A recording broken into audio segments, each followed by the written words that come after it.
Hey, it's Ray, and welcome back to a brand new reaction video. Today we're going to be reacting to Man-Made Horrors by N-Fuel. If you guys are into spooky stuff, I'm heavily into the horror stuff. I just feel like doing something a little bit I mean, shoot. This whole channel has horror stuff. We got analog horror up in this. Okay? So, we're going to go ahead and just react to something a little bit more man-made, I guess. I don't know. I guess I don't know what to call it. But anywho, grab a drink, get you some snacks, and let's go ahead and get into this. Okay? Able to train human brain cells grown in a dish, how to play the 1970s video game Pong. The scientists used a system called DishBrain, which includes 800,000 neurons from human donor stem cells. Oh no. Oh no. Hold on. We're gonna let this load for a second. Which includes 800,000 neurons from human donor stem cells, as well as brain cells dissected from mice. These cells are laid on a silicone chip, which was able to read the feedback they produce, while also producing feedback of their own to teach the cells how to control the in-game paddle. Since no reward-based incentive systems like dopamine were available, a system based on the free energy principle was used. This principle states that brain cells try to reduce unpredictability in their environment as much as they can. So whenever the cells would miss the ball in the game, they were bombarded with a chaotic, unpredictable stream of white noise to punish them, so to speak. Whenever they hit the ball, they were How dare you miss my balls? rewarded with an organized burst of electricity. This was all done to teach the cells what was desired or undesired from them within the game. And as a result, the system was able to learn within minutes. Scientists are looking forward to use these brand new discoveries in interesting new fields. One such future use is the implementation of lab-grown neurons into computer chips to produce Not gonna lie, watching the ball go back and forth is actually very entertaining. I'm very engaged. I don't know superior why. and more adaptable machines. I see why it was popular back in the day. Another use would be to use brain cells to safely and accurately test the effects of drugs on the nervous system. Architecture student Andre Ford has proposed a new system for chicken farming, Nigga, what which the he claims fuck? is more humane and much more efficient than current farming methods. And what he calls I don't think either or are. Oh my gosh. What was that? No. That is some what the fuck? What the fuck? more humane and much more efficient than current farming methods. And what he calls the headless chicken, This is also what the fuck. But this other one right here. What the fuck? which he claims is more humane and much more efficient than current farming methods.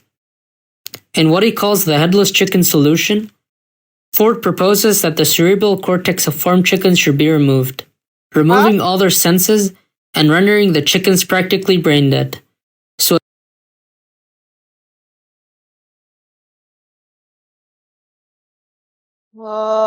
as to spare them the terrible unpleasantness of their existence. The brainstem would be kept in, of course, so that normal homeopathic Why does that make me more uncomfortable than the shit that they're doing now? What the fuck? functions like breathing, heartbeat, and growth still occur. The chickens will then be stacked in vertical farms with their feet cut off to provide space to stack more chickens. Tubes would be connected to their esophagus to provide them with food, water, and nutrients, and tubes in the other end will take away waste. However dystopian this proposed system feels, Ford claims that it is still much more humane than the current methods. I think the most humane way you can actually raise a chicken is through fucking free range. Just like any other animal. Free range is the way, in my opinion, when it comes to animal farming. And there's a lot of farmers who do participate in free range farming, and they're so much healthier. The chicken tastes so much better. And the eggs are oranger, I think, in color if you have them free range and feed them right and everything like that. That is the most humane. I don't understand why making a whole ass matrix for these chickens, essentially technically enslaving them further because you're removing their brain. You know what I mean? Like you're not really giving them the light, you're not really giving them a happy life. You're like they're not experiencing like yes, like this here. Okay, yes, it's sad. Like they're experiencing sadness, absolutely. But when you do free range farming, they experience happiness because they're in their actual element. You know what I mean? They're actually happy because they're actually in their element, dude. Like, fine. where chickens are kept tightly in broiler houses, not seeing sunlight throughout their 7-week lifespans. In this method, at least, the chickens are oblivious to their terrible living conditions, as they are practically vegetables. Another advantage for this method is that the chickens can be stacked much more efficiently. This, oh gosh, they're not doing anything. They're not living. That's the whole point. What is the point?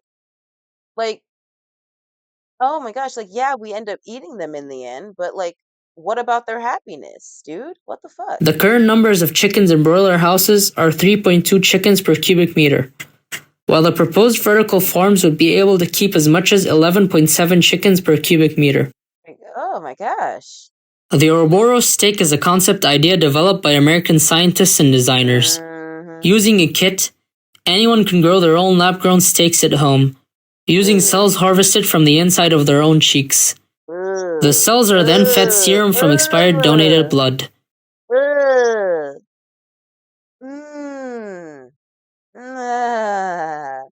which would have otherwise been disposed of. The result are bite-sized pieces of meat grown from your very own cells. This concept was proposed and designed to protest normal lab-grown meat, which, despite claiming to be 100% harm and cruelty-free, still relies heavily on fetal bovine serum. Fetal bovine serum? Let's look that up real quick.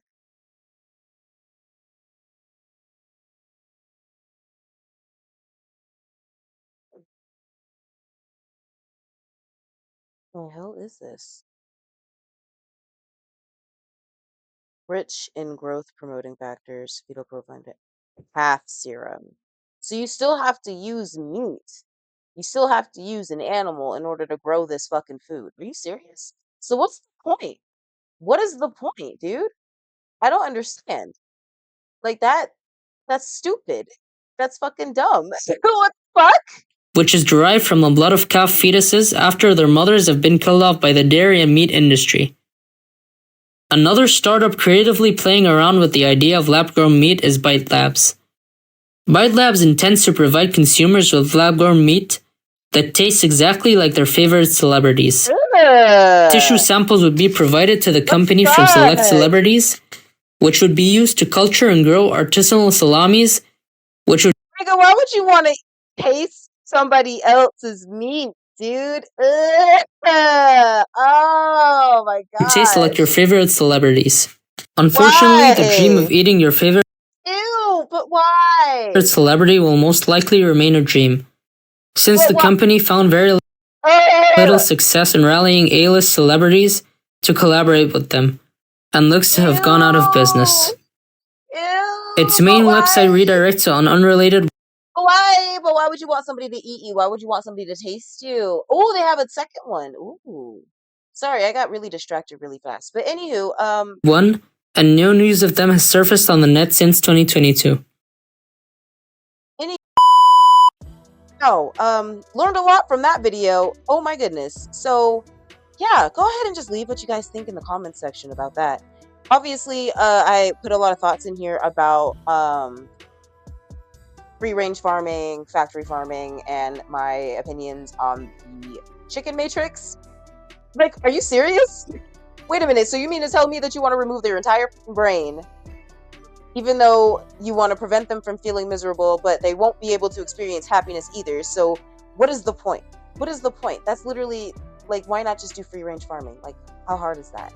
How difficult is it? How much is that really? How much is that really gonna cost? Anywho, and then the other stuff, of course, I gave my opinions on that. I think eating being an art major is pretty easy, but it's pretty hard. At least we only have to take one. I didn't know it was gonna play. Oops. But yeah, anywho, I did talk about the meat thing. I think it's kind of weird to eat your own meat, let alone try to eat a celebrity's meat, bruh.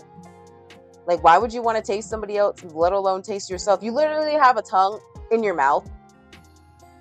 Just do that. Want to see what you taste like? Do that. Like, why? Like, why you gotta ingest a person's meat? Like, why? Like, ugh, you know what I mean? Okay, anywho, if you like this video, please like and subscribe. Comment some suggestions. Oh gosh, I think I'm kind of traumatized from this. Maybe I should go into therapy. I don't know. But of course, yeah. See you guys next time. You guys have a wonderful afternoon, day, or evening. Of course, we're trying to get up to 100. So boost that subscribe button, please. Boost that bad boy. And shalom.